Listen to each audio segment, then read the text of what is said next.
message from a cat hater calling the Howard Stern Show. Meet Artin, who does comedy that shocks. He and associates spend hours on various call-in radio shows. He's a regular on Howard Stern. These characters make for hot ratings. People listen because what they're hearing is so outrageous. Now, Peter, let me tell people what your claim is.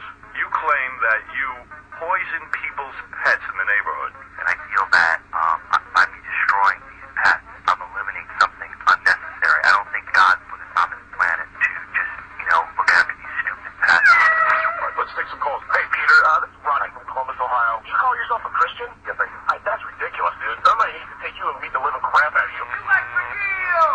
Who's this guy you got on the radio? Frosty the, Finagler. I have this suit, and it's kind of a Gore-Tex suit, and I have a friend, he puts snow on top of it, and it makes me look kind of like a snowman, and I get inside and I masturbate. He is a serious pedophile, and he should get help or give me his phone number so I can get him arrested. Would you mind if we arrested you? Yeah. I swear to God, if I ever found out that this guy was anywhere on my son, I don't care how long I was in jail, I would kick the crap out of him and kill him. Would you like to meet Frosty? Absolutely not. I have no interest in him whatsoever. Hey, Bob, how are you? Hey, how you doing, Howard? I hope you won't mind that I say you had a relationship with your wife's trach hole. Yeah, you can say that. Yeah, and what was wrong with your wife that she had to have a trach hole? It's actually not a trach hole. It's called a stoma. It's like a permanent hole after an operation. A stoma? Yeah. In her neck? Let me ask you this, and probably this is a question on everyone's mind. What the F is wrong with you? Honest to God. Well, let's see. There are people who do want to talk to you. Okay. Obviously, you're a fascinating guest. Hi, Rob. You're on the air. Okay, Howard, this guy deserves an award. He has single-handedly brought this show to its lowest point ever. Anthony, hi. Good morning. Okay. Your claim is that your daughter died at 14 years of age, is that right? And you decided you loved her so much you wanted to have her stuffed. Well, stuffed is a very pejorative term. I prefer to say mounted. What do you do, woman? I protect children that have been sexually abused. Okay. And, do you really believe you're a superhero? Yes. Do you have any superpowers? Yes. Okay, and what are they? I can projectile my womb and encase children in safety or gelatinous substance to the people that are perpetrating. What? What's the deal? Your wife puts on a strap on it and then she makes you simulate oral sex on it. I got from your letter that you were sincere. It wasn't a shtick. And you said, is this weird? Number one, the first answer to that is yes. Yeah, it's the weirdest thing I've ever It's very weird. The second thing I want to say about it is you're weird to go along with it. Electric eel! Coming in shots! Hey, Mancow, I'm a single mother. I have 3 boys. I don't have a lot of money. My husband skipped out a couple years ago. They don't mind when I'm feeding them. All I feed my boys are condiments, ketchup, mustard, relish, sandwiches. And I'm getting some slack from some of the other mothers at their school. Usually I get them from McDonald's, Burger King, KFC. David, hi. Lady, you are stupid. I have a 5-year-old. I was poor when I was young, but my mother always took the time out to cook me first, not give me some stupid-ass sandwich with ketchup. You say you performed oral sex on a woman. Did the woman have cancer of the private parts? I don't know. I don't talk to her anymore. I just know that it smelled so bad that it took about 3 days to get the smell off my fingers and my face. Yeah, that's called a woman. Just go ahead, Dr. Layla. Howard, this guy's talking out of that. He has a feeling that he's perfectly healthy. All of a sudden, he gets a rare form of oral cancer after performing oral sex on a woman he says was less than clean. Hi, my name is Artin with Electric Eel Entertainment, and yes, I'm in my car, and just has to get something off my chest. In the mid-90s, I hooked up with a guy named Mancow, who's a radio DJ, and I did something stupid. I worked for him for 15 years, and what I would do is I would concoct guests of my own imagination. I would write very inflammatory, shocking ideas and cast improvisational actors to portray the roles. And then I would put them up on radio. And then eventually I was so good at what I did, Howard Stern knocked on my door and employed me as a guest booker as well. And it's sad because I sold myself out for years to these radio DJs like Mancow and Howard Stern, Rover, and other DJs, when I should have been focused on myself and, selling myself to Saturday Night Live or other TV shows. So anyway, make a long story short, always follow your heart. Don't do things just for money.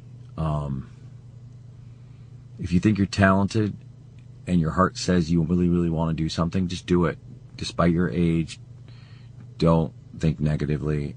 I sold my soul to Mancow and other DJs, and it's unfortunate. So God bless you all. My name is Harry Arden Barbarian. Follow me on my journey, and I think you'll be happy and learn from my mistakes and my successes. Thank you. Oh, so there's a body in it. So yeah. Unzipper in the wheelchair. And I'll tell you, the guy's very interesting looking. I think this is the real thing. I think so, too. What? All right, let me see what's going on here, lest anyone think this is some sort of scam we're playing on you. We really don't know what's about to come in here. All right, let me see what's going on here, lest anyone think this is some sort of scam we're playing on you. We really don't know what's about to come in here. I'm gonna drop a very obscure Stern reference on him, and I don't care if he gets it. All right, I'm adding him to the group call, so just hang on. You see him there? I don't.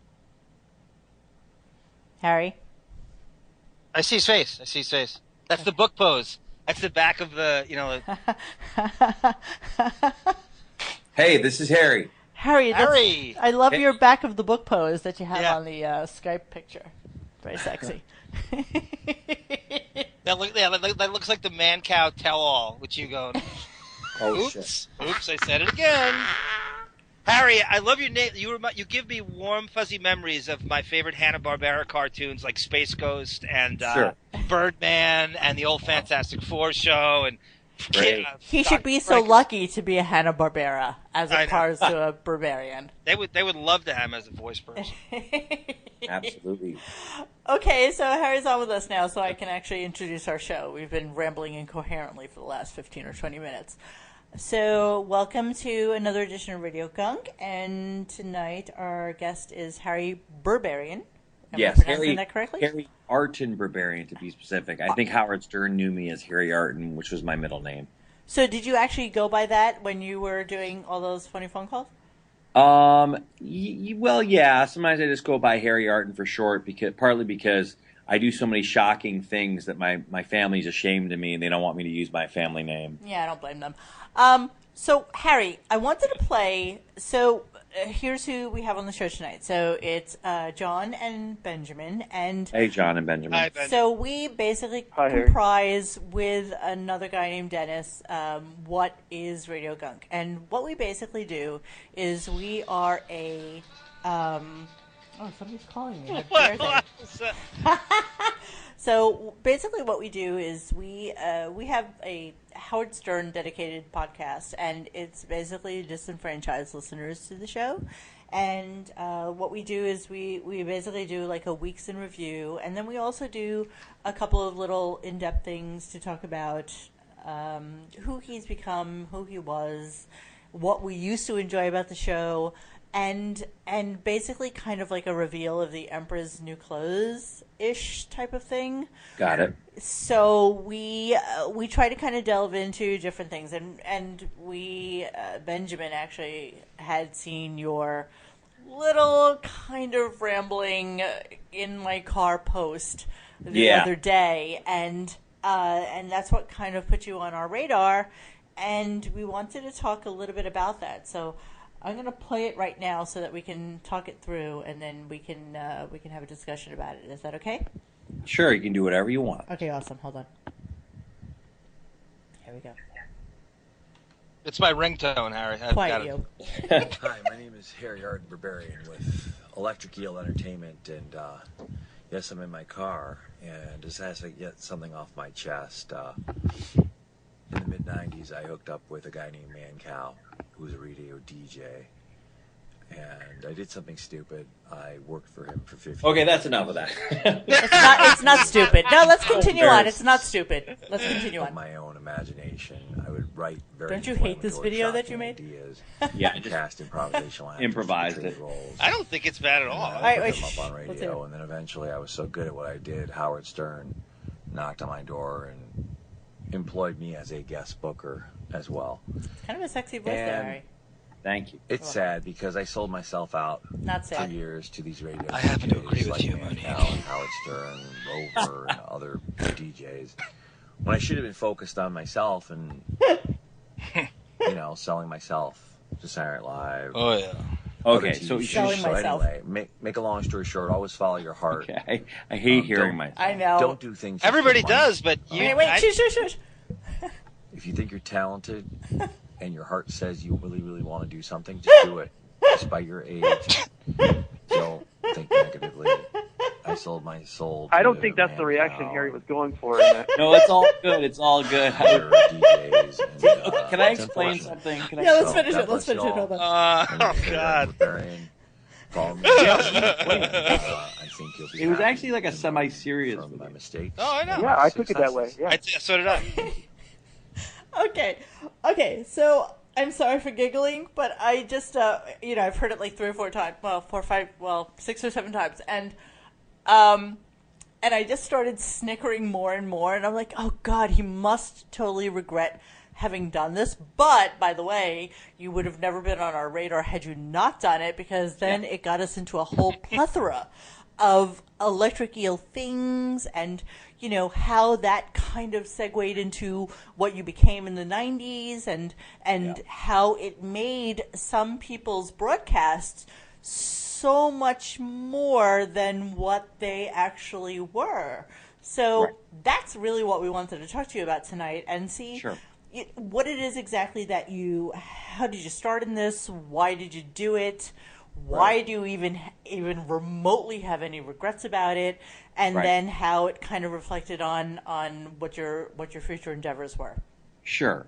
Should I explain? Okay, cool. So yeah, back in like the mid '90s, I'd moved to Chicago to study with the Second City and learn improv. I wanted to be on Saturday Night Live, be a writer or character actor or something like that.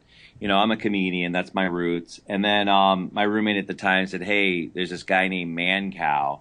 He's a radio DJ. I bet you could write for this guy. And I was like, okay, whatever. So I sent him my stuff, and he called me right away. He's like, I want you to write for me.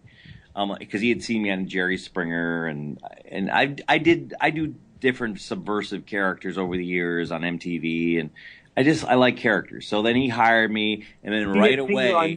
He'd seen you on Jerry Springer as a character. Yeah, I did in the early '90s when Barney the Dinosaur was really popular. I came up with a character called Blarney the Dinosaur, which was Barney's evil twin brother who hated Barney and thought he was a loser and wanted kids to be on drugs and stay out of school and encourage kids to smoke and basically the bad influence. And so like kids a little bit too much. Yeah, but did Jerry treated you as though you were real? Well, yeah, I mean, he paid for my costume to come on. But I mean, that's what I'm getting at is you were already doing fake stuff. Yeah, I was already you got on Mancow's radar. Yeah, I was already. Yeah, and then I had a rap entity that I'd come up with in '91, and I got on MTV with MC Sampler, like a mock rapper who was making fun of rap and how rappers would sample music. So I had that character, and then I had this other character called the Bat Out of Hell, which is kind of like an anti-comic, sort of Andy Kaufman type of character, making fun of stand-up comedy. Anyway, make a long story short, Mancow's like, oh my God. And right away, he wanted me to not – I was originally writing for him, like writing sketches for him and stuff that he would produce. But then for some reason, I started getting warped. And I was like, hey, what about a guy who, goes in a park and is molesting kids and you got really subversive. Really subversive. A lot of pedophile stuff in there. You should tell. Yeah, Harry, you got a lot of pedophiles. John Hine would love that. Closet gay guys. Like the stuff that will shock people. So, like, you know, what if it was this guy that's, you know, going around trying to lure kids into, like, in a park and then he was, like, blowing up my text. You know, I had a pager at the time. He was like, oh, my God. You know, and then he wanted me to portray the role, like, as though it was completely real. And then, like, you know, I just started becoming this comedy writer that would take actors and improvisational actors, and really, I mean, you probably know about this, but it's kind of like a behind the scenes sort of thing, where I would employ like the top of the line improvisational actors around the country, and starting in Chicago, and I would come up with extremely subversive scenarios, and then I would get the actors to portray the roles. They'd get interviewed as those people, and then the phones would blow up, and it would increase their ratings, and, you know, Mancow would benefit greatly from these crazy phone calls, you know. Wait, Harry, didn't I just have this vague recollection of, didn't Chris Farley, wasn't he good friends with Mancow?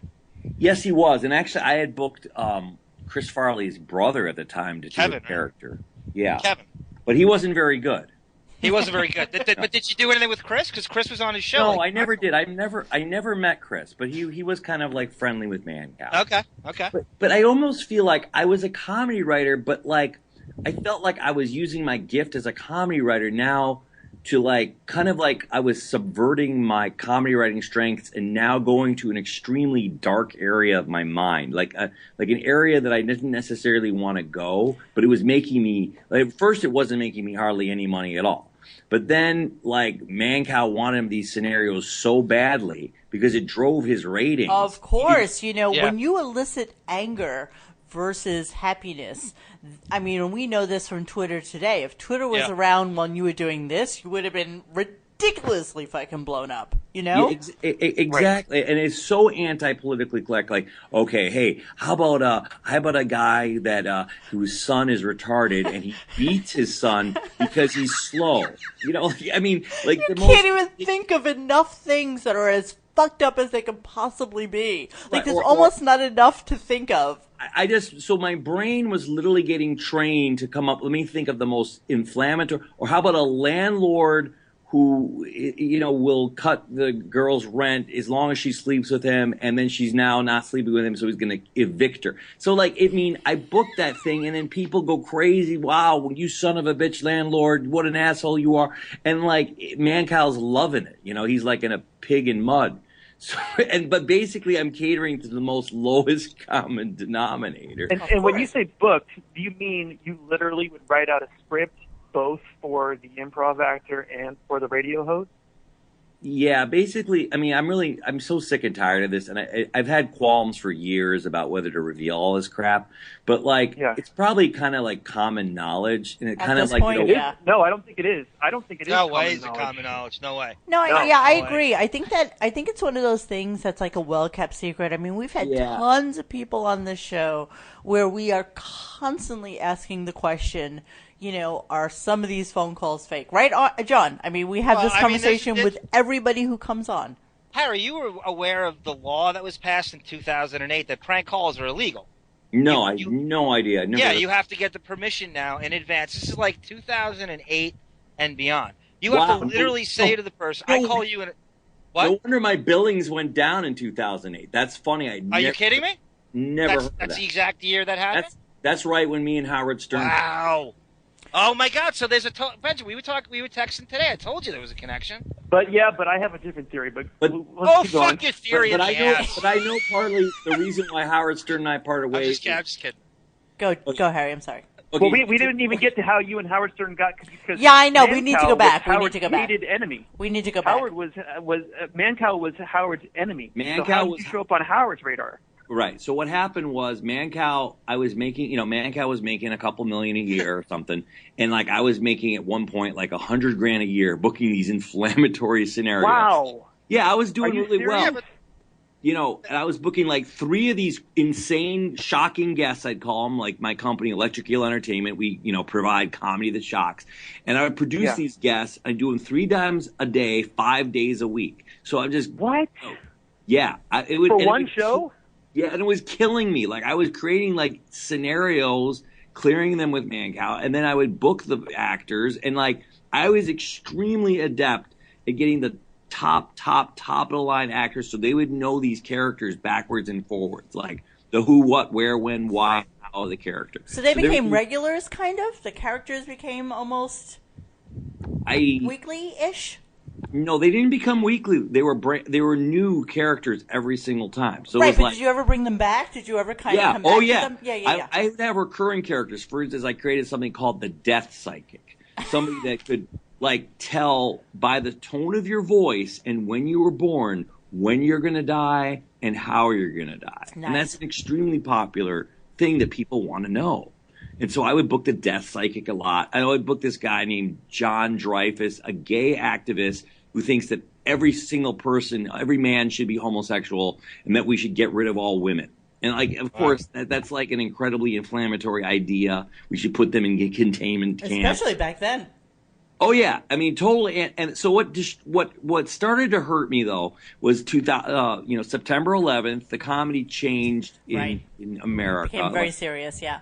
Yep. And then what happened was. But you were dealing with Stern before 2001. Correct. So how did you show up on his radar? This is what happened. My friend, I had this kid, David Postar. He was like a kid who, because I was making so much money at the time, I gave him a break and I was like, hey, you can write for me and you can help me, come up with some scenarios and I'll pay you to help me come up with some scenarios. Because my brain is now fried. Yeah, really. How much subversive shit can you possibly come up with?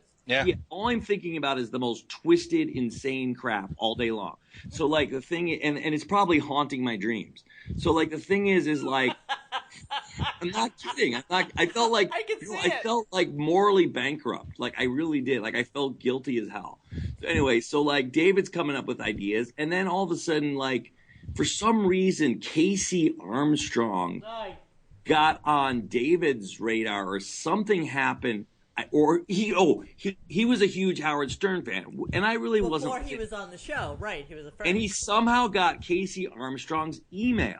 So I was like, wait a second, I'm working for Mancow, but Howard Stern's arch enemy, Mancow, what if I were to send some of these crazy guests to Howard Stern to see if he, at the time I was thinking, like, I'm kind of being held down by Mancow. Nobody knows who I am. I'm not really getting famous. I'm a behind the scenes dude. I'm getting paid well, but it sucks because I have no credit whatsoever. And so like I was like, okay, should I do this and be disloyal? And, I thought I would like turn my business into some sort of like guest booking service for like a shocking guest booking. And by the way, there were some reputable companies that started doing that.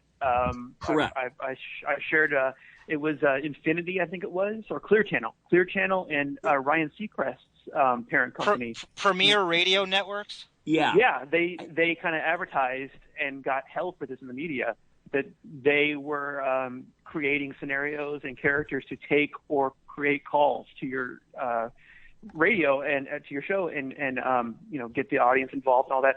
So you were in a way a pioneer of this fraudulent practice. Yeah, I kind of was in the sense but like the kind of stuff they would book, like a premiere or something, I don't think would be anywhere near as like shocking as the kind of stuff I was doing. No, because you're talking about Ryan Seacrest, for Christ's sake. He's not going to do pedophile humor. Exposing cheaters and things like that. Yeah, but it's a common practice of radio. I mean, I had to learn the hard way that radio stations, when somebody calls in about their husband who's cheating on them or whatever, most of the time it's just fake. It's like not real at all. War of the Roses or whatever they do. And it's just that's like, exactly what it is. Yep. Yeah, all these guys do that. But I would just go one step further and go, hey, let me come up with a scenario where there's some guy, killing kids' pets in their neighborhood. And then like going around consoling the kids when they're in their time of loss, and then like justifying it like animals like divide us between man and God, and like he's like some born again Christian. So that's one of your earliest Stern shows. Yeah. So what happened was Howard Stern at the time, whatever his name was, I forget his name. A very nice guy who used to be Howard Stern on K-Rock. He was a nice guy. Jay Thomas? No, it was Howard Stern's producer. Not Gary? Not Gary. Not Gary. It was the guy that worked at K-Rock. Tom Chiusano? He was, Tom Chiusano. So like the general manager. Okay. What's that? Yeah, he was the general manager. General manager. The general manager. And, that was his title there. Howard always called him a suit or whatever, but Howard loved him secretly. Yeah. He was a very nice guy.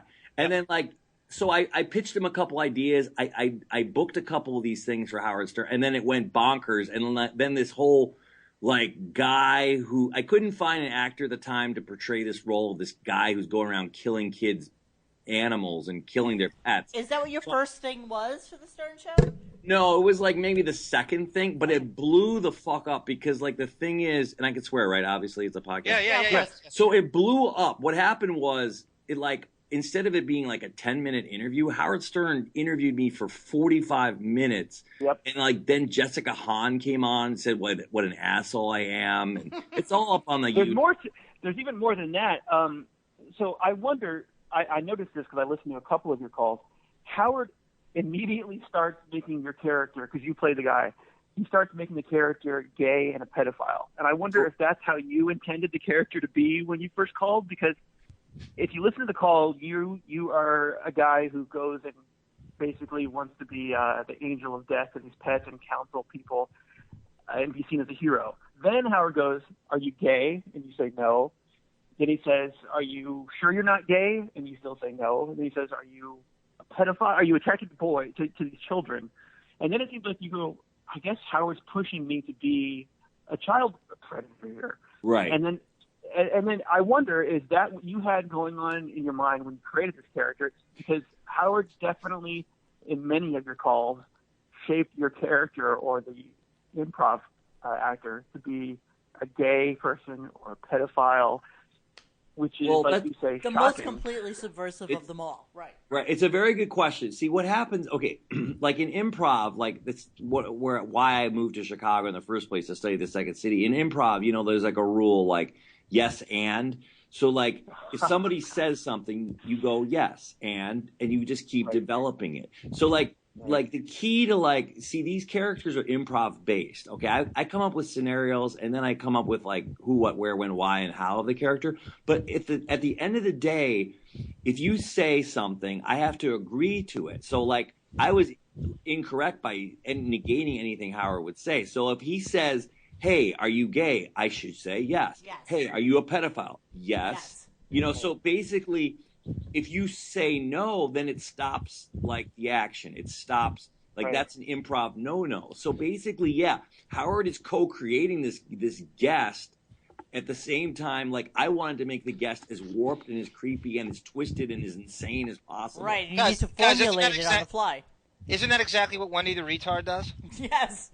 Yes. By the way, one of the reasons why Electric Eel is so grating to fans like me, or former fans, is that the foundation of it is two of the most deplorable things, which is fraud and improv actors.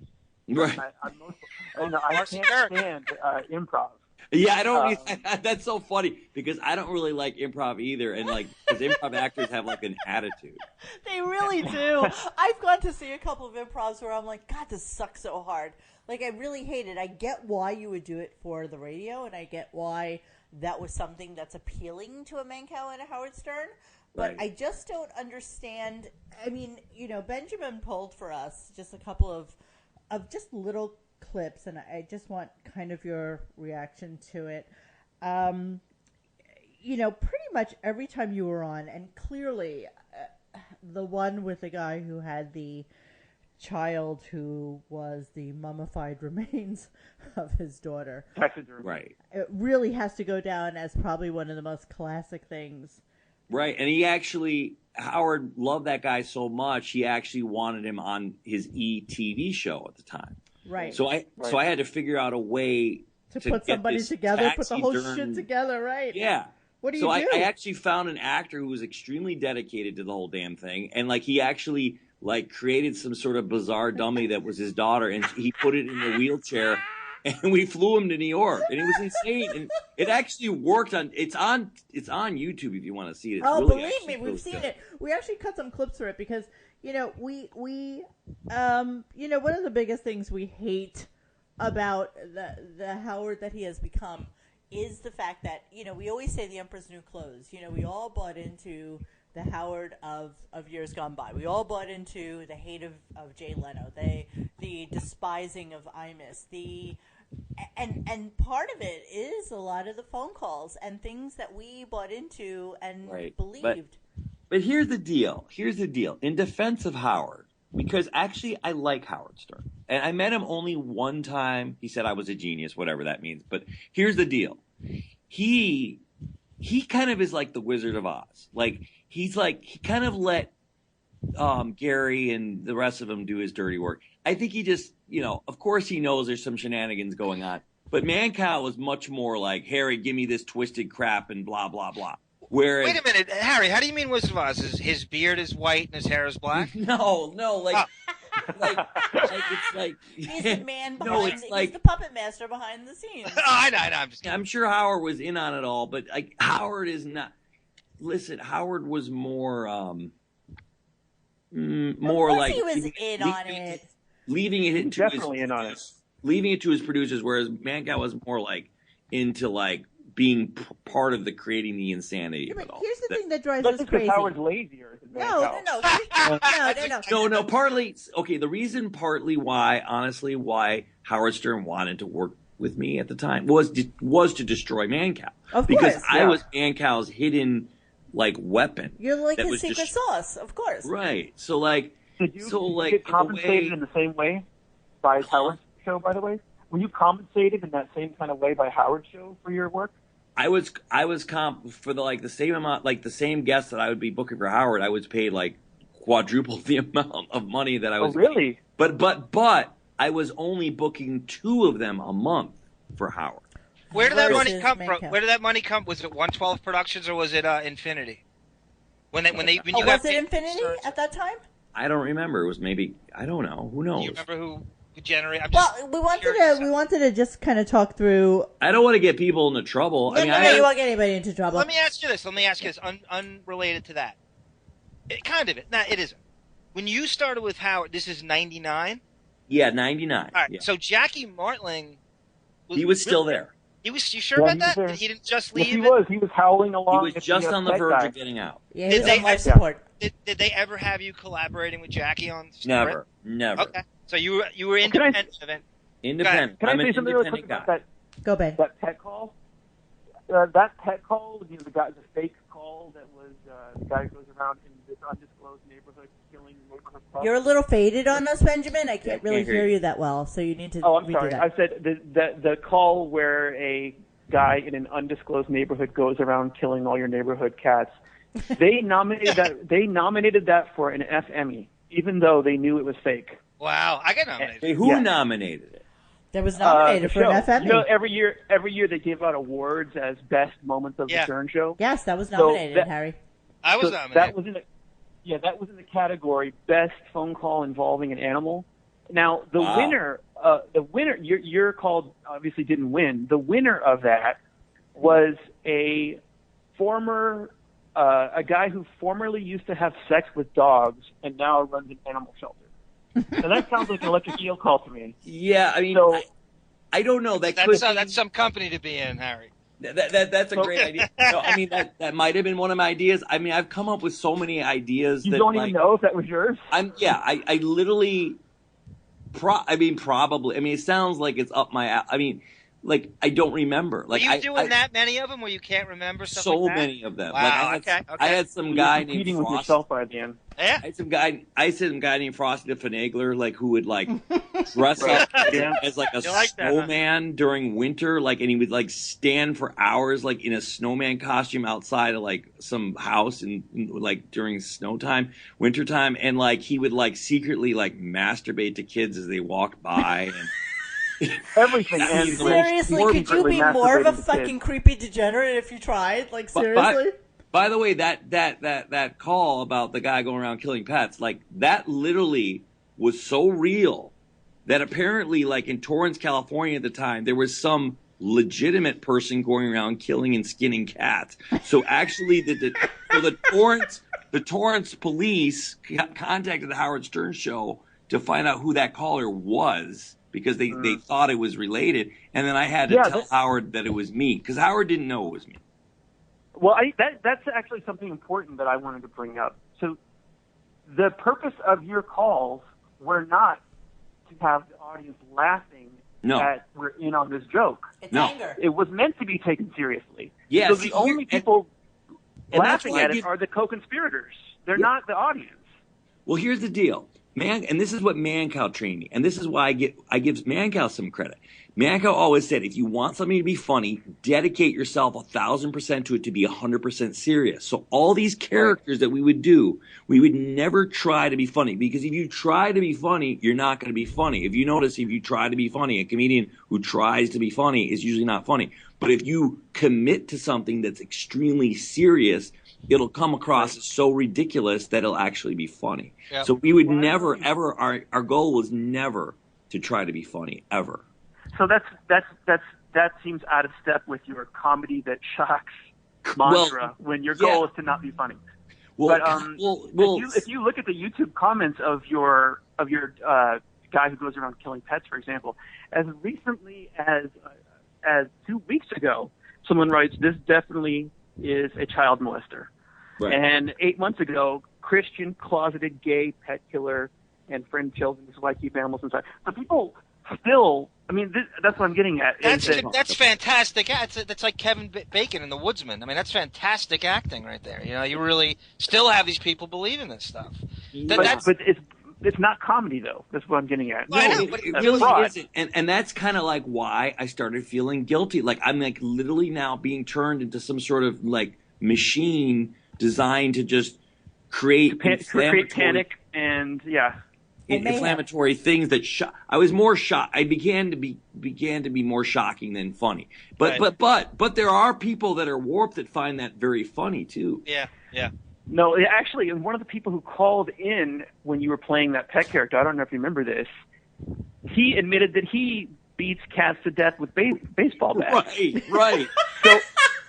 So I wondered, insane. I wondered, is that part of the act too, to have somebody else call in? No, that was that may have been real, or it may not have been. I don't know. I don't know either. But I mean, it's when you start playing that game of fraud, you never know what is real.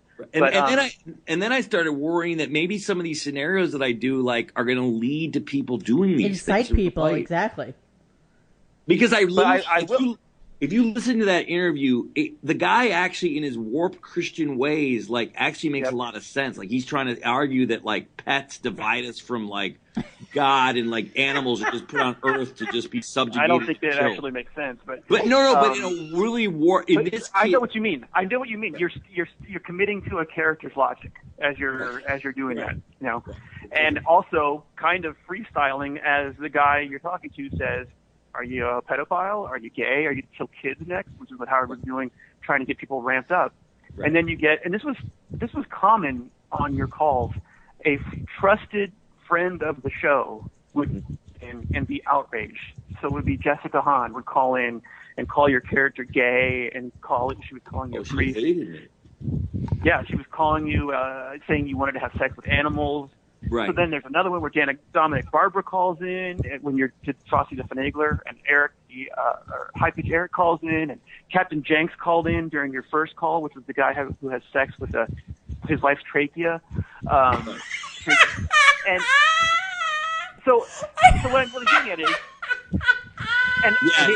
and hey, Harry, even though I want to point this out, even though I keep using the word fraud, I do want to point out that as Benjamin, you're so serious here. As you're talking about this. It's making me die laughing. This is hard-hitting journalism. As a co-conspirator here, I can laugh with you and go, yeah, that's funny. But when you're not a co-conspirator, it's just panic-inducing and it's worrisome. Yeah. So, and also it's equivalent. I'm kind of like Donald Trump, I guess. Kind of. I compare it to an athlete who dopes. Who says I need to have something to enhance my performance, because I can't compete unless I'm doing something, that's not up on the up and up. I mean, trust me, I already feel guilty as it is. I'm telling you, I felt warped, and but at the same time, I was I had this insane desire to increase my like billings and try to get more people to, and what broke the camel's back in 2008 was, I guess, that law. I had never even heard of it. And then what happened is I approached Opie and Anthony about booking guests for them, and then they somehow figured me out and they exposed me, and then it totally embarrassed exposed you. So let's talk about that for a quick second. So what exactly happened there? I mean, you know that there's this obvious hate between Howard and Opie and Anthony. And I said, well, okay. So essentially, now I'm working for Mancow and Howard Stern. So essentially, now I'm working for Coke and Pepsi, like two rivals.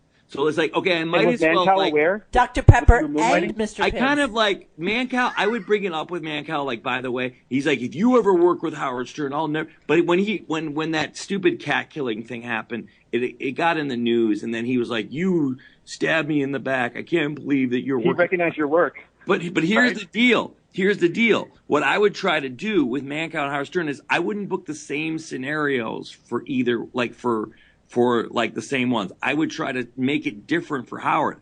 And I'd be like, listen, Mancow, if you're so freaking confident in your abilities as a DJ, you shouldn't be worried that I'm giving something equal to your supposed competitor.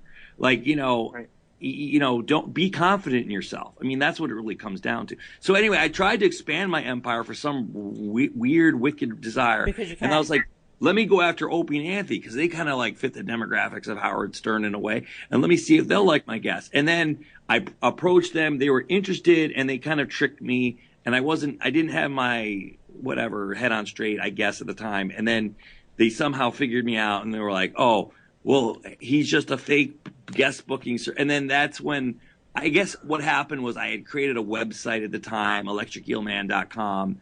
And then I had like listed the type of characters I did. And then what happened was I got exposed by Opie and Anthony. And then Gary called me up and said, Harry, can you please take down this website? And I did. I listened to Gary. Really? I could have. What my theory was for why you no longer work with the Stern Show. Because I actually went through the Internet Archives and followed your site and traced it back.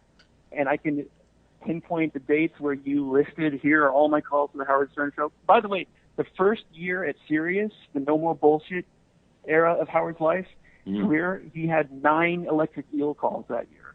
So at first, when he was with Sirius, it started to work. But then Gary was like, "Oh, Sirius's stock price is going down. We don't have as much money." But that can't afford you. That might have been bullshit. But like about 6 months after that whole Opie and Anthony fiasco in the 2008, remember our economy went south. I guess there was this law that no more fraudulent. So I guess, and then the website, it was all. They might have used you if that wasn't. I'm looking at it right now. It says FCC actions provide. I'm sorry.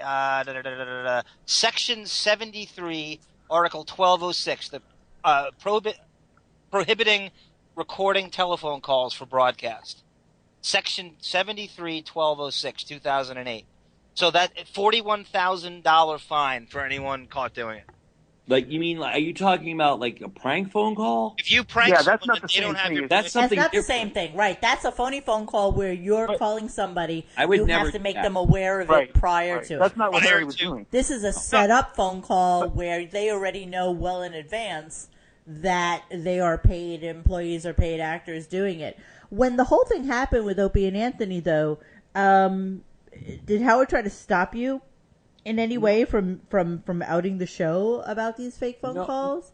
No. Well, what happened was I told you I had a website, and I was using the website as a device to attract new potential clients and make more money. So, like, the thing is I guess I don't guess. I listed the characters that I had booked on both Mancow and Howard Stern without really. I don't think I put their names on the website. Did you have to, though? I mean, honestly, that you're. Did they own it after they broadcast it? Well, I actually have a different history of this. And tell me if this is right. So the first year at Sirius, you did 9 phone calls throughout the year.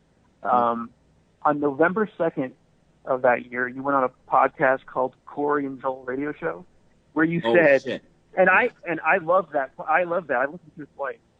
I got a lot of respect for you after listening to you on this podcast. You said, if I had my own radio show, I would avoid fake stuff. I feel fraudulent. If I was the host, I would feel fraudulent.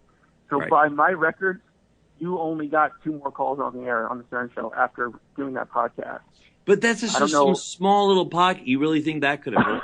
I do. So listen, you know what? You have no idea how many people have us blocked from the Howard Stern Show because of our small little podcast. You have no idea. You don't know how many years like these people, like Howard Stern fans, have been speculating about Harry Artin and the Electric Eel Man and all this stuff. And is this fake? Is this phony?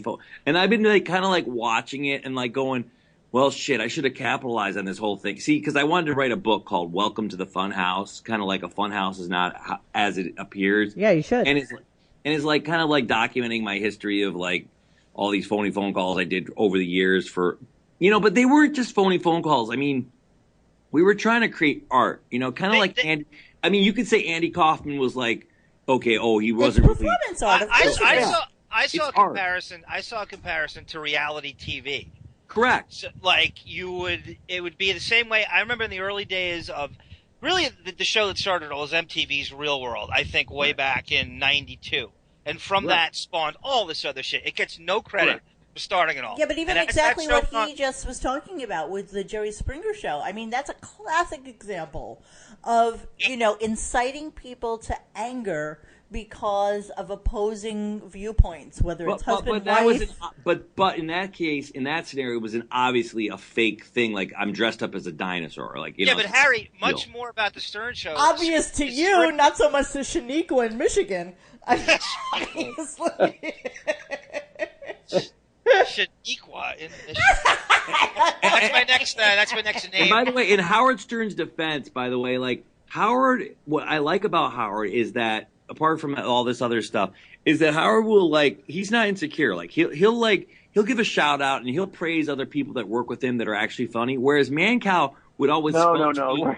He does not do that. Mancow would never ever let me. He would deny that he knows. Howard has never said, "I'd like to thank Electric Eel for." No, he would. No, what I'm saying is. But no, let's say I was a comedian and I was funny. Like Howard would say, "Hey, you're a funny comedian." Whereas Mancow would be like, "Oh, he wouldn't. He's insecure." Well, Howard's way more insecure than he is. Oh yeah, you don't listen to Howard. I can tell because Howard hates comedy. To the point. Okay, well, I don't. Yeah, I don't listen to Howard. That is true. But Mancow is actually a very good person. He's a nice person, but he has his insecurities like all of us. And Howard is a professional. So, I mean. Harry, to give you an idea. I wanted to finish off. Go ahead, sorry, I just wanted to finish off the timeline really quick. Yeah. When you did that appearance on that podcast, 2 calls, you do 2 more calls on the Stern Show, and then that's it. And then you created your website the month after your last call. Then I think it was about 4 months later, you had all references to the Howard Stern calls that you did. And then I took everything after that, all Howard Stern references were gone. It still would say, I provide shocking content, but your biggest client was no longer mentioned on there. So did the Stern Show say to you, we want to stay in the business of keeping these things secret? Because that's, for example, Ali G doesn't try to hide from his audience that he's doing comedy. So you're in on the act that you're watching. But this is, we want people to believe those calls that we nominated for an Emmy that got us all kinds of attention. We want people to believe those were real. Well, like I said, I had this website, and I was saying what kind of characters I booked, and I mentioned the characters I booked on Howard Stern, and then Gary called me and said, "Harry, take down this website." And instead of being a dick and be like, "No, I'm not going to take down my website," I was like, "Okay, Gary, I'll take down the website." But they wanted you to take it down because you were promoting things that you had done on the show, right? Correct. And so I could. You were just using summaries from HowardStern.com because they were summarizing the calls. Yeah, actually, you know what I did?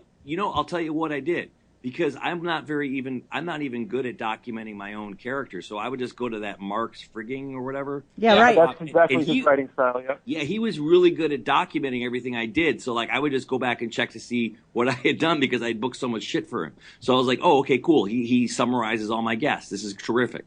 And so I just copied and pasted, and put it into a website. And then Gary told me to take it down. And I was like, okay, you're right. And then with the whole Opie and Anthony thing, and then they exposed me or something. So after that happened, after they told you to take it down, after Opie and Anthony exposed you, how soon after that were you no longer invited onto the Stern Show? Maybe about 2-3 months later. And did you put your website you were still back doing up? calls? Nope, I didn't put it back up. Nope, I didn't want to get anybody into trouble. Yeah, the website was totally gone a year later. Yeah, I took it off. I took it down.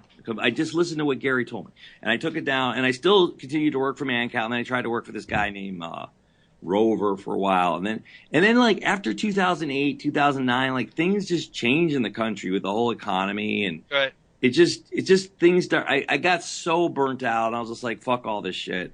I think I'm done with this. How much lower can you go? How much more can you do? Yeah. No, there was nothing I hadn't touched. Like Right. I touched on every potential. Harry's already at the point where he doesn't remember if he created the call when the guy screwed dogs and now runs. So yeah, you're already I going, find I that don't know. I find that to be funny, and I find that to be ironic. So I like that scenario. I think it's ridiculous, but I think it's funny. But in a good way. Well, Honestly. that was another question I had. Was did you have perhaps competitors that you weren't even aware of, other freelancers who were providing the Stern Show with fake stuff? That's a good question. They might have undercut. They might have undercut you. I'm sure, but like I think I was like one of the best. And there was Howard didn't have to work with me. Howard had so many people that are on his, team and friends of Howard. Like he didn't have to work with me. I'm like a nobody to Howard. But like the thing is like there was a reason why he worked with me for 10 years. 10 years. 10 years, from long 99 time. to 2008. Like religiously 10 years he worked. I can give you some of the reasons if you want to hear some quick electric eel scenarios from some calls. I told you the guy having sex with his wife's tray call, right?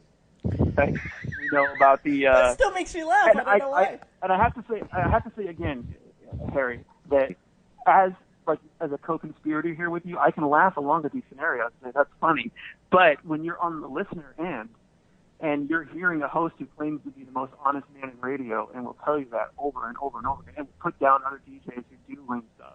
Yeah. When you put your trust in this guy that you're watching a professional athlete, You believe the scenario. You believe the scenario. You feel. But you're supposed to believe the scenario, Ben. That's the whole ploy to this. This is why Harry even made that stupid freaking YouTube. Maybe in Howard's defense, maybe he finally was like, wait, fuck this shit. This guy's more trouble than he's worth. And maybe he didn't want to have any bullshit radio out there anymore. So But you're not more trouble. You're so compliant. You're so compliant. You took down your fucking website with nothing to gain from it. Like you didn't. It's not like they used you after that. You could have said, no, fuck you. You're not using me. I just from a self-indulgent standpoint, I'm not taking anything down. Make me take it down. The interesting thing, guys. But I didn't want to be, I guess at the time, I didn't want to be, like, I could have done that. Maybe I would have been. You didn't know that 2 months down the road you weren't going to be used anymore. You didn't know that. I didn't know that, right. I would have put up a second website. And a third. Well, I also wanted to say... it's probably smart business. With the name Electric Eel, Comedy That Shocks, it was sort of like I first heard the term a few years ago, and it built up this hostility in me. So when I saw the video of you, I was totally disarmed because I go, here is a guy who's actually earnest and articulate and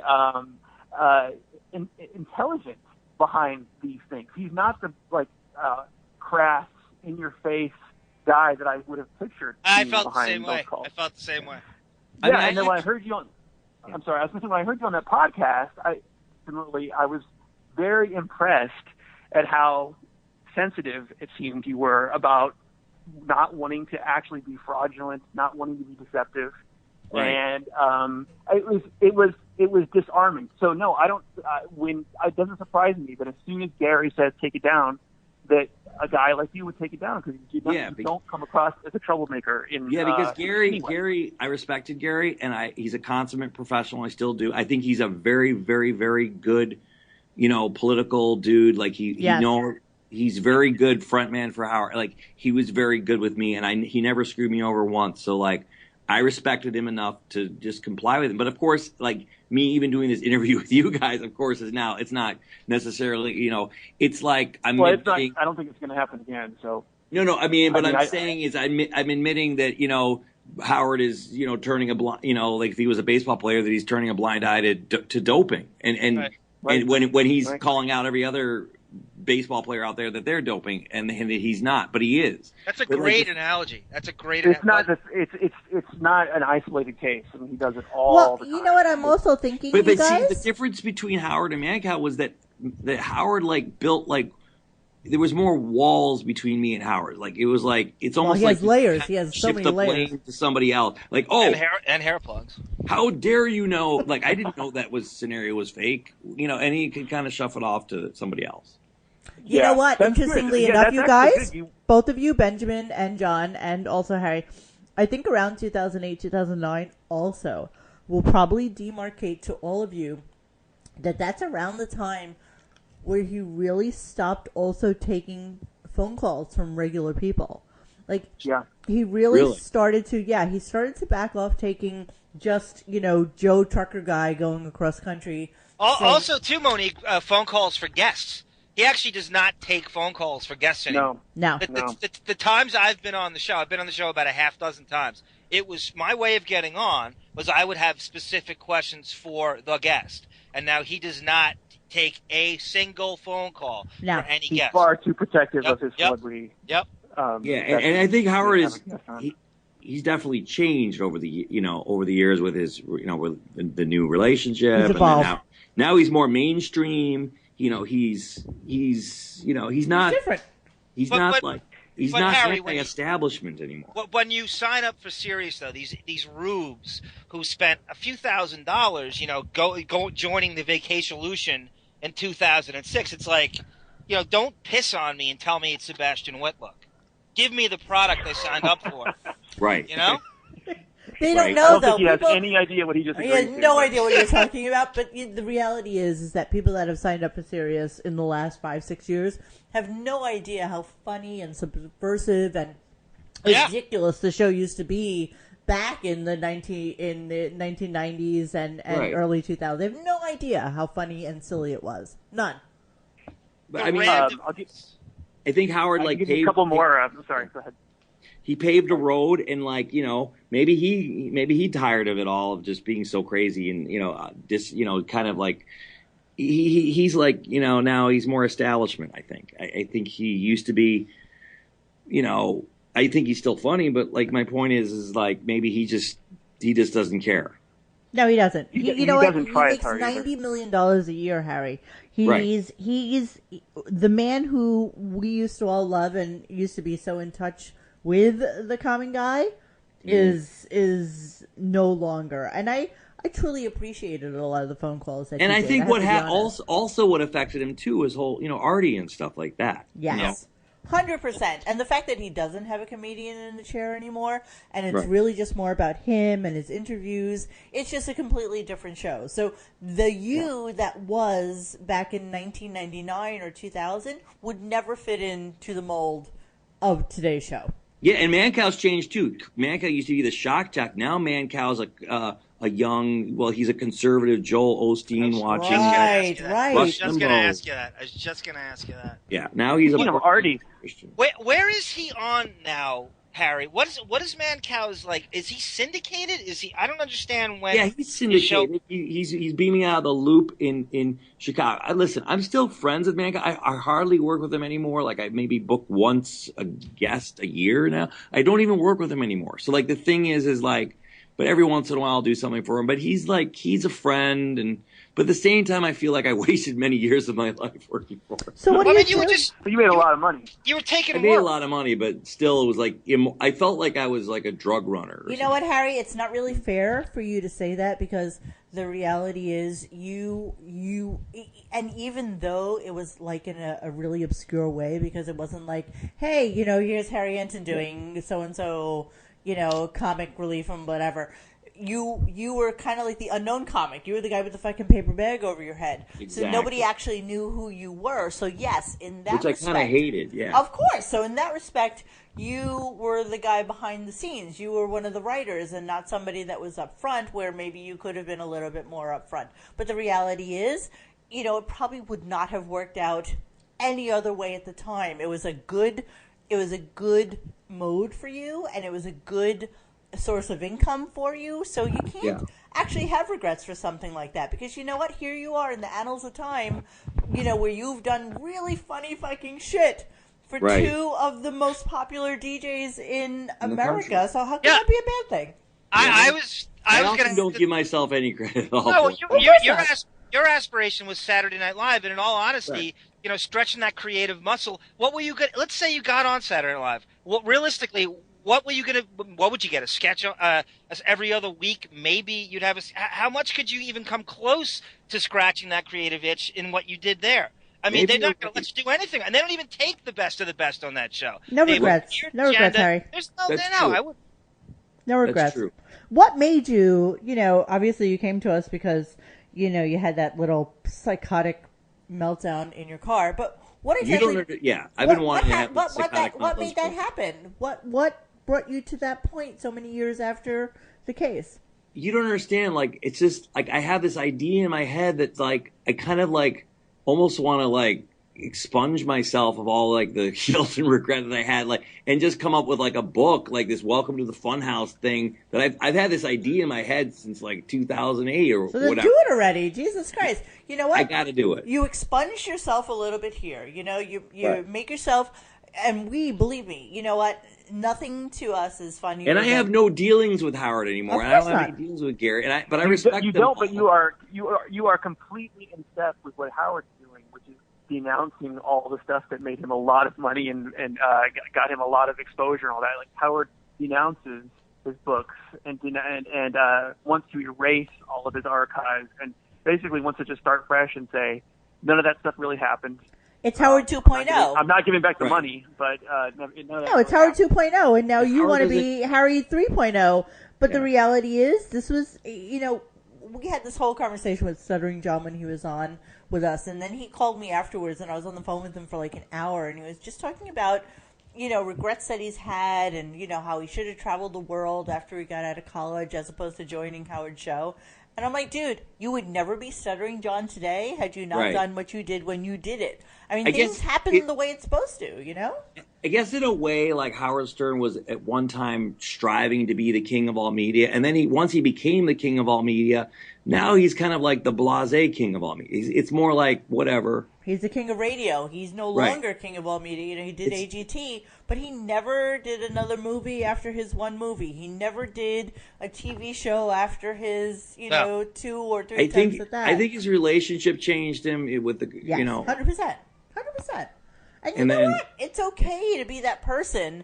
Just don't pretend that you are the man of the people anymore when you make $90 million a year and, bought a house for $56 million cash down in Florida and try to be like every man talking about how you made a duty and you have to wipe twice. When we when we know you have Totos in every fucking room in every one of your houses, and it's just kind of like a Emperor's New Clothes thing to us now. Right. Where it's just do you guys still listen to Howard? Or we have to hate listen. We hate listen.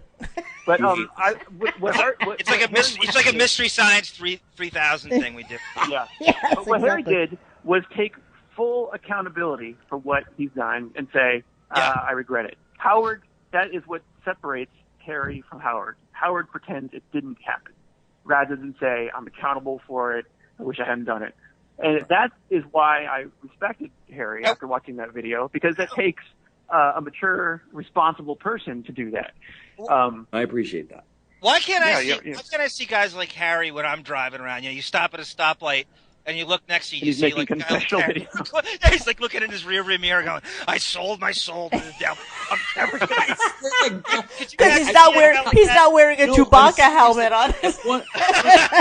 When I started working for Mancow, like he literally said, like, you're making a deal with the devil. I'm like, yeah, I know. I feel like I am. He literally said that? Something like that. Like, he's like, I want you to have a comfortable life. I want you to, I'll give you lots of money and like, just give me what I want. Like, I don't know. I honestly felt like I was in the, like. Yeah, but everybody in show business sells out. Harry, oh my God, we would have done the no artists. I don't care who you are. Every one of us would have done the exact same thing. I used to be I'm this massive Johnny Depp fan. right? And I thought, this guy will never do. This guy, Ed Wood and What's Eating Gilbert Grape and Dead Man. And this is the trajectory he's on. I love these independent movies. And what does he go and do? Pirates 1, 2, 3, 4, and 5. Alice in One. Everybody sells out. Everybody does. Even the most artsiest of artists have a price. You just were taking work. Well, talk to us, Harry. Tell us, what are you doing with yourself nowadays? What's happening with you? Well, now, I turned into I book like entertainment events. I still produce comedy shows now, and I put on and I just got back doing, believe it or not, I actually worked as a security guard for the Republican National Convention. Which was entertaining in itself, and I got punched by a protester, which was hilarious. God. That's a tough gig, actually. Yeah, see, but you know what? That to me, if I was there, would have been the perfect opportunity to interview people and do stupid shit with them. People. So what'd you do with that? What'd you do with that info? So what I did was I got first I was like when that that truck ran over those people in Nice, France. Yeah. I was apolitical. I just got into security because it's kind of an aspect of the entertainment business because I started doing security for entertainment related things. So I was working as a security guard protecting the MSNBC tent. And then that thing happened. Then I was like, fuck this. I hate political correctness. I'm voting for Trump. I'm sick and tired of this shit. This better not happen in America where somebody runs over people with a truck. And then I was like, maybe not. Maybe, then I talked to some liberals. They're like, you're crazy. You got to vote for Hillary. I'm like, yeah, maybe you're right. I'm kind of apolitical. I'm kind of on the fence. So you're one of those undecideds that everybody hates. Yeah, but then then I was hanging out with the Bernie supporters and the Black Lives Matter people, and they were all going, dump Trump, dump Trump. And then I was like, shit, they're all going dump Trump. And then the day before, those police were shot in Baton Rouge, and I'm like, okay, cool guys, you're saying dump Trump, and Trump is a Nazi, and he's for the police, but you're not acknowledging the fact that some police officers who are human beings, they got gunned down. You should mention that too, guys. Right. So it's so I started getting disgusted. I was like, I'm gonna vote for Trump, but then now they're saying dump Trump, and I'm hanging out with them for some reason. And then I just started going, you know what? Then I went I lost my mind, and I was like, so I just started chanting along with them, dump Trump, dump Trump. And then I said, dump Trump, fuck Hillary, vote owl. I came up with my own presidential. What the fuck is that? Check it out. No, I think, okay, now here's the deal. Let me just leave it on this. I decided with a friend of mine who I met at this youth hostel that an owl would be the best choice for our presidency. Well, listen to me. Hold on. Listen. Hear me out for a second. We need Harry Barbarian in our political party so we can fuck Melania in the trachea. No. Hold on. Maybe this is another character in itself. But look, listen. An owl is not divisive. It will not discriminate against Muslims, Jews, Christians, whatever. An owl is will only say one thing. An owl is predictable. It won't do anything just like a president. It's just a figurehead. It'll have a human cabinet. The cabinet will make all the decisions. It's a fucking bird, Harry! No, but listen to me. It makes sense. And it will not cost the taxpayers any money. It will not throw itself extravagant parties. Mr. Harry, I want you to fuck me in the trachea. And if the owl gets shot in office, we can easily replace the owl. So, I don't know. Some friend of mine, I decided I'm voting for an owl. And by the way, I was interviewed by Wired magazine, and this girl told me that my platform has wings. Is that? After hearing that, I see what you did there. After hearing that story, I think you probably could work with Howard again because he's always looking for more security guards. He has about 12 now. And by the way, resume, I pretty much got let go as a security guard after I got punched by a protester. I started acting really crazy, and they were like, "Yeah, we're taking you off the clock." I'm like, "Cool." So let's swing this back around again. So what exactly are you doing with yourself? That's like a freelance job. Okay, Electric Eel Entertainment, just like Howard has evolved. That's electriceelentertainment.com. Electric Eel Entertainment is now no longer called Electric Eel Entertainment. It's called Triple E. So we're trying to hide the whole past history. Who's the we, Kimosabi? What? Who's the we? Triple E. No, who's the we? You said we are trying to hide the... Who's the we? Weed. When did I say we? No, who's the we? You said we, W-E. we are trying to Like, change. who are you working with? Yeah, what do you got? What do you? I don't know, like the. That was the Imperial we. The Imperial we. Like I have an alter ego named Hortense, the hand puppet of low self-esteem. He lives inside my head, so technically it's always we. Like I book these characters, but these characters live in my mind and they torture me. It's actually not funny. Yeah, I don't think it's funny, and Monique is laughing her head off. The name Hortense just kills me. It's so. No, Hortense is like, okay, you know that negative voice that says like, "You're never gonna make it. You're always gonna be You're fat. a loser. You'll You're never an be on asshole. I time." hate you. I hate looking at myself in the mirror. Exactly. Right. That's I Hortense. personalized it and I called it Hortense, and he's like this hand puppet that lives in my mind and tries to fuck with me. So like he'll fuck me up, like I'll be performing comedy, and then he'll all of a sudden say something to me and fuck up my routine. Oh my God! See, Harry, I think you're missing your calling somewhere. Like you really should have been at like Comic-Con interviewing like some fucked up Darth Nihilist type people. You should have been at the Republican convention. You would have been fighting other people, interviewing fucked up people at Comic-Con. Exactly. The Stern Show is now. You are really missing your calling in doing that whole aspect of things, and then blowing it up on YouTube or something. Seriously.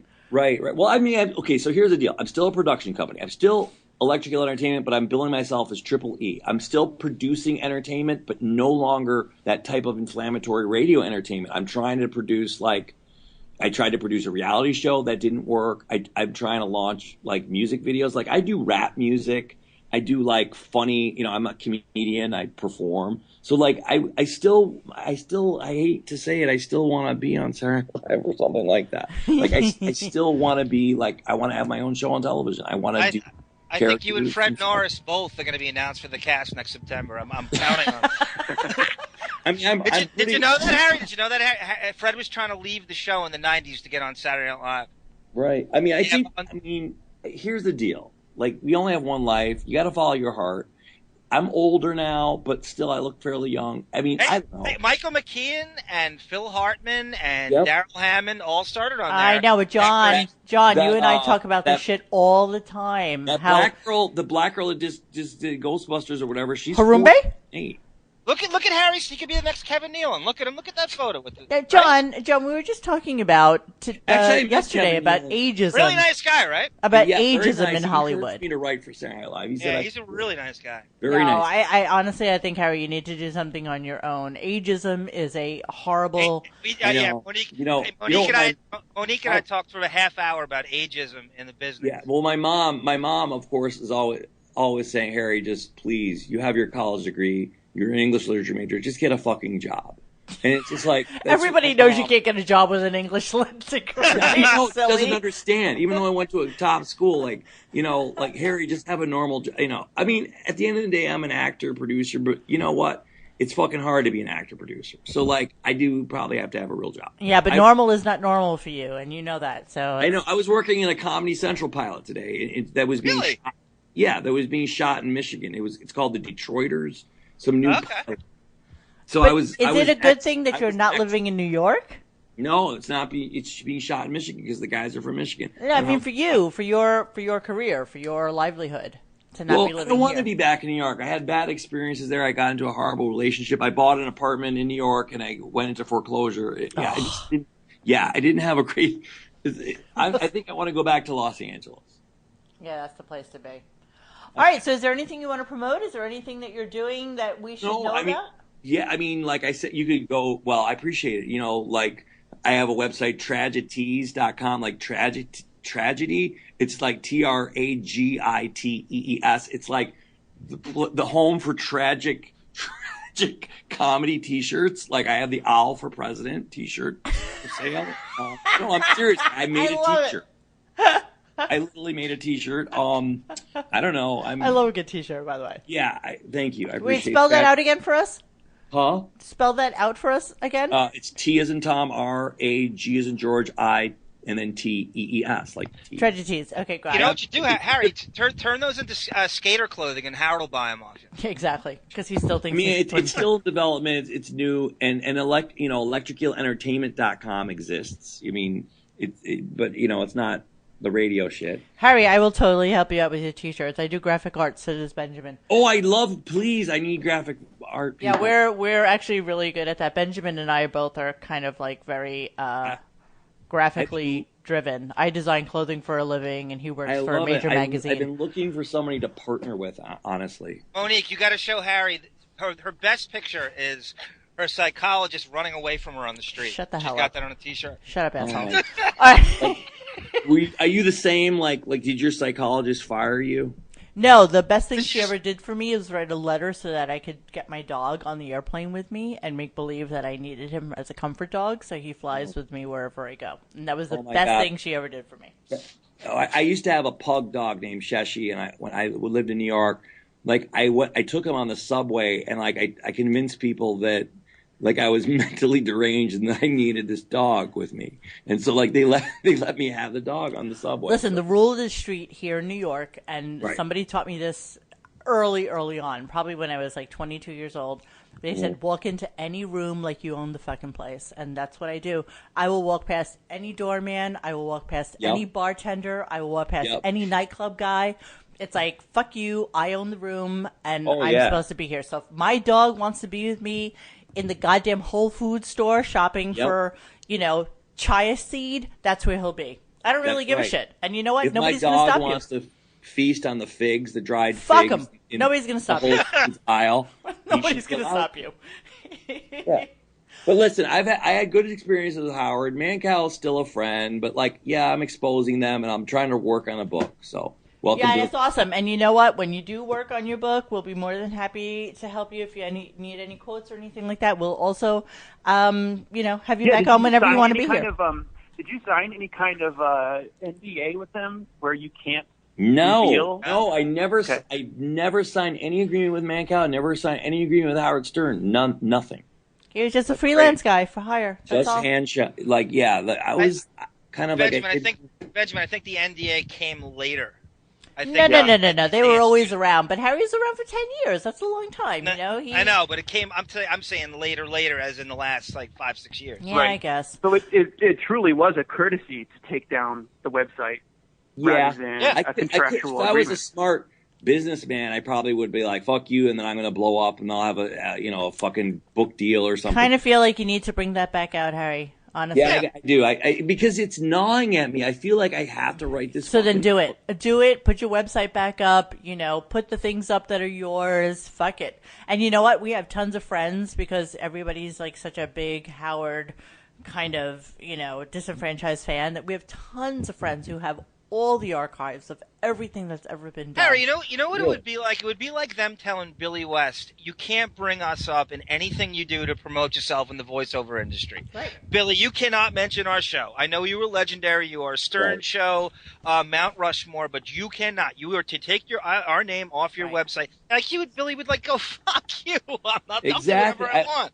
I almost feel like someone stabbed me and they want me to keep my mouth shut and never tell anybody. That's how they want you to feel. Too bad, too late, too much. Yeah, I feel like I have to somehow just tell my side of the story. And you need to. I'll help you, Harry. Seriously, if there's love your help. If there's specific things that you need, different characters that you've done in the past, I can help you look for them. We have tons of friends with archives. I'm telling you. Yeah, and that Mark's friggin' website was helpful to me back in the day, and I mean I have literally thousands of characters and hundreds and hundreds of actors that I work with. Put it on a website. You need to do that. Seriously. It'll be for your own good. We'll promote the shit out of it for you. Yeah, it's almost like a purging of my soul. Exactly. It's the purge. Well, you guys are great. I honestly I didn't know really what to expect on this podcast, and you guys are pretty insightful and this is pretty intelligent. So yeah, we thank you really, really so much for coming. Hopefully, it's an interesting interview. Do I get to hear this podcast? Yeah. I'll do a little bit of minor editing tomorrow, and then it'll probably be up by Friday. So I'll send you out an email and let you know that it's up. Yeah, let me know if there's anything else you need from me, YouTube clips or images. All right, awesome. All right, Harry, keep in touch with me, and we really give me all three of your names again, so I just remember everything. It's John, Benjamin, and Monique. Got it. My nickname is Arm, and from one arm to an Armenian, I couldn't thank you That's more. right, I am Armenian. That's hilarious. Of course he's Armenian. Everybody with IAN is Armenian. Yeah. All right, Harry, thank you Harry, so much. I hope you make it on Saturday Night Live, Harry, so that you can be interviewed by Howard, because he loves talking to Saturday Night Live people now. He doesn't watch the show, but he's their biggest fan. He hates comedy, as he always tells us. All right, Harry, thank you so much. We really appreciate you coming on. You guys are great. Have a great night. Thanks, Harry. You too. All right, take care. Bye, Harry. All right. I love Benjamen. I love listening to Benjamen. Anytime he brings up Mark's friggin', you hear Benjamen just in the background. Oh God! And he wants to kill it so bad, just because the writing style, the writing style. No, that's not. I feel like we should be thanking Mark's friggin' every day. I know. Oh my God! Believe me, the day he goes away will be a sad day. Trust me. Oh, I know. We're all gonna. Yeah, but it is so funny reading those, because more periods than the Lilith Fair with the short zip. Oh, speaking of more periods than can I quickly just tell you a couple of his Harry's things? There was a woman who called in, says that she has period drinking parties with her female friends, where they get together and they drink each other's period blood. Oh, no. Are you kidding? Yeah. No. I felt sorry for Harry during that. It's like one of those Howard soul-sucking victims over the years that just kind of goes the way of... Who did he remind me of? You know what? He's, well, I thought that was a really interesting conversation. I like that he, was very honest and upfront and straightforward about who he was and what he did. I'll probably start the show with a couple of his clips, so maybe we can do that tomorrow morning, Benjamen. Get together like a couple of his best ofs or something like that. You know what? I would just play that. I would just play that audio, that sizzle reel that he's got. Yeah, great idea. Oh, good Electric idea. Eel. Good idea. Maybe I'll open the show with that. That's a great idea. Because we didn't really spend enough time on this, but I really believe that him wanting to be credited for his work, and also him saying that he thinks that a host of a radio show who uses that kind of work is a fraud, is his undoing at the Stern Show. And they did not want him to bring attention to himself as a creator of bits. You nailed it. He was trying to be, I'm not a zookeeper. I'm not a Z Morning Zuko. I'm different. Everything on this show is real. I am the anti-DeBellis. I am the anti-Scott Shannon. Everything we do, and that you couldn't contradict everything he did by that admission right there. This was one of my favorite things that Benjamen sent me. Hold on, here. Oh no, listen. Yeah. And I'll tell you, the guy's very interesting looking. I think this is the real thing. I think so too. What? Yeah, I think so too. So they're all full of shit. Gary knew, Howard knew, everybody knew that, this guy coming in with his dead daughter in a wheelchair was fake. It's all bullshit. Yeah. And you know what? It makes you always think, because we constantly ask people, Chad from St. Louis or Tommy Malden, do they tell you what to say? Is it fake? Is it set up? And they all will swear on a stack of Bibles that nothing that they do is fake or set up. But that's another reason. That's another reason why you cannot be too suspicious of the Howard Stern Show. And Never. If someone thinks that you're overanalyzing it, you have a reason to, because there was active fraud all the time on the show. As witnessed just from our last guest, so it's kind of amazing to us. All right, I'm going to wrap this shit show up because we have another show to tape. It is 9:34 now, and we need to do a Fantastic Foreplay. So that was great. I really enjoyed having him on. Thank you, Harry, so much for coming on our show. We really, really appreciate it. And this is John and Benjamen and Monique saying goodnight. And if you have any comments or questions or anything you want to follow up with us on, will be available on the Radiogunk.com website, where we have a forum now, or you can tweet us and tell us what your thoughts are about Harry and all the shenanigans he's done over the course of the last couple of years. So thanks so much for listening. Arm, you hang on. Benjamen, I'm going to hang up on you. Yep. And thanks, Ben. You were really insightful on this. I really appreciate you calling in. Thanks for executive producing this whole thing. We never would have found this guy without you. I don't think he would have ever been awesome. on our radar. I know. And I forgot the guy's name who posted it. I wanted to give another guy credit for also recognizing it.